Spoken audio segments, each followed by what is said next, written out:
悪霊退散. For those of you who aren't familiar with the character Angel, she can be summarized very easily.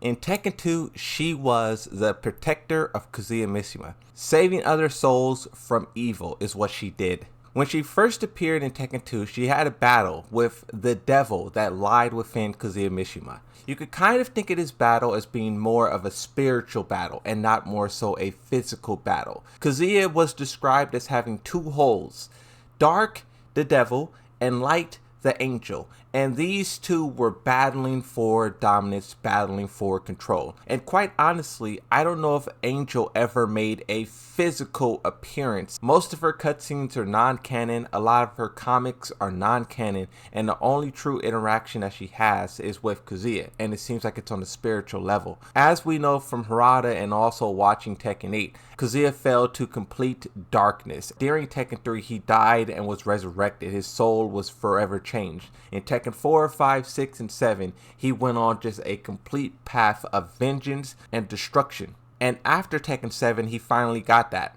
He destroyed Heihachi Mishima, his longtime rival and his father. He claimed his spot as the top man in the world. Even Jin Kazama at the time, he was kind of trying to rival Kazuya Mishima and stop him. But if you go back and you watch the story of Tekken 7, Jin Kazama was largely absent. After doing what he did in Tekken 6, right, trying to take down Azazel, trying to sacrifice himself, it took a huge toll on him, and he wasn't able to really tackle Kazuya or Heihachi for a whole year pretty much. Kazuya, after killing Heihachi, was able to do whatever, whenever. And even when Jin Kazama decided to show up and face Kazuya Mishima in Tekken 8, we see he gets absolutely bodied. His devil gene is rejecting him, he can't summon the powers, and as a result, he is no competition for his father.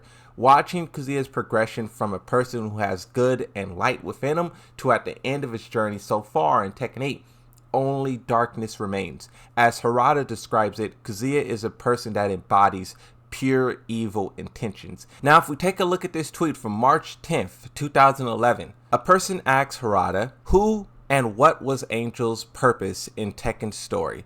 All I hear is that she was a part of Kazuya's soul. Harada says, hi, she was not a part of Kazuya's soul. That's all he says, no further explanation. But what I think is so interesting about Angel, since there's not much canon information known about her, you do have to turn to uncanon sources just to get a little bit more of ideas and a description and a feel for what the character is. And I think the best place to turn is this Tekken comic that was released after Tekken 7. I believe in like 2019 or whatever, they released a series of comics, and in this, Angel plays a vital role. So before we get to the part about Angel, here's the part about Devil Jin, right? So all throughout this comic, Jin is kind of struggling with his devil gene. He's coming off the heels of dealing with Azazel, falling down a hole, and he's trying to regain his strength. Now, everything leading up to this moment, he doesn't want to fight. He's afraid of his power. He's afraid of what it'll do. And in this first instant, one of the Alyssas challenge him, and boom, he punches a hole through her face. As he does that, you have this voice in the back of his head. It's like the devil gene talking to him. We've seen in Tekken 8, he also fought this same devil gene creature, and it's basically trying to tempt him to the dark side. We can imagine Kazuya went through the same experience, and which is why Angel was pushed out. Jin is trying to fight back against it, but Kazuya kind of accepted it. So it's kind of like two characters starting at the same point.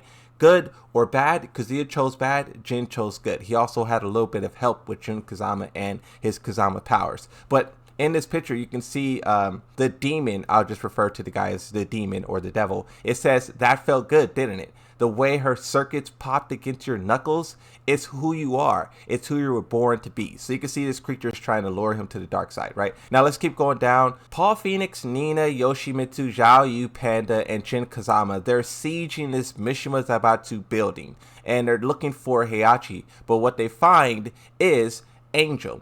She's tied to this machine. As we see later, Heihachi is trying to drain her of her powers and enhance himself. In the top right, you can see it says, the only being alive that can neutralize the devil gene. Now, this is a retcon because now there's a couple of characters who could do it. Zafina can do it, Jun Kazama could do it, and Claudio can do it. But still, you can see how powerful of a role she's playing before those characters was even in the discussion. Now, when we skip to issue 4 of this comic, you can really see how Angel is sort of viewing all of this shenanigans after dealing with Jin, after dealing with Heihachi, Kazuya, the Devil Gene. Towards the end of this comic, it gives us an answer as to how she feels generally about all of it and where she is. Now, this is where Kazuya shows up. He shows up with Anna Williams at his side.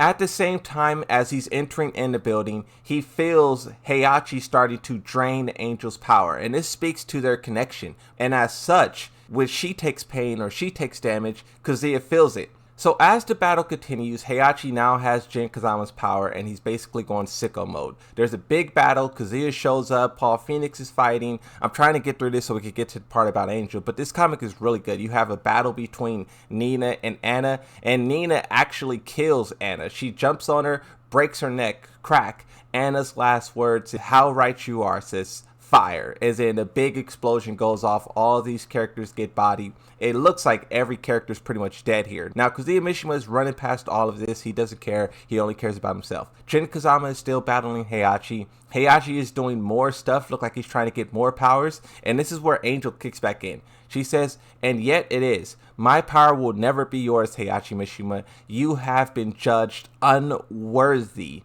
Angel, she says, "Do not touch me, Jin Kazama," hits him away, and this is where her powers get really crazy. What she starts to do is basically she's mad at everyone. She hates everyone, and she starts to resurrect the dead.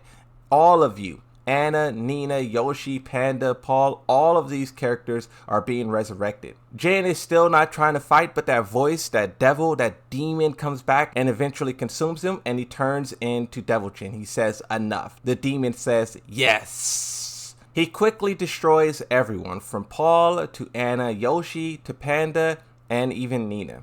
You want your freedom, Angel? Then have it. He blows her free. She takes back her power from everyone else, and she basically fights. Now, I say all this to say, this is the part here where things get interesting. You have Devil Jin fully powered, fully enraged, fighting Angel. And this back and forth between these two characters, they're basically talking about the destiny of Jin Kazama. All of these years, just like Heihachi, just like Kazuya, they all have been fueled by revenge, and they all have been fueled by hatred, and she even brings up the concept of fear, which causes Jin Kazama to lash out. He says, "I fear nothing." You fear who you would be if you stopped being Jin Kazama, if you stopped fighting, if you stopped listening to he who rages in your heart, the devil you have allowed to define your life and the lives of everyone you met. This is where Angel directly talks about Kazuya Mishima and her connection to him. She says, "I sought to free your father, but he is lost. I see that now. There is too much of Heihachi in him." Jin says, "So because you failed him, you refuse me peace." She says, "There is only one who can bring you peace. There's only one who could break your curse." Devil Jin says, "Who? Who can break it?" As both of these power beams explode, she says, "You, Jin Kazama, you." And this kind of shows how the character feels as a whole. For Jin Kazama, even though this comic isn't canon, it sets up the idea that I talked about earlier, how Kazuya Mishima is fully lost. She was trying to help him in Tekken 2, but when he died and was resurrected and he chose violence, vengeance, she couldn't do anything for him. And for Jin Kazama, she's not saying that she can't do anything, but really it's like Jin who has to save himself. And this is why in Tekken 8, we see the same ideas play out where he has to accept himself. He has to, believe in himself. Even though we meme on the whole idea of press X to believe, that's how the Devil Gene works. Only you can stop the Devil Gene from consuming your soul. And Angel realized that with Kazuya Mishima. And I believe she pretty much severed herself from him and is kind of just sitting back and watching. Now, the reason why I went down this path of talking about Angel is because Harada made a new tweet about her. Someone asked Harada, Where is my girl, Angel? Give her another chance, please. And for characters like Angel, Ogre, Jinpapi, all of these boss type characters, they have such an important role to play in story, and I don't think they can simply just be added in as DLC like some random character. These characters play a very crucial role in the whole arc of Tekken. And as for Angel, she's kind of stepping aside to let Jin Kazama figure out his own way, and also Kazuya Mishima is unsavable. But Harada says, Angel is always in your heart, and I think it also resides in Jin's heart.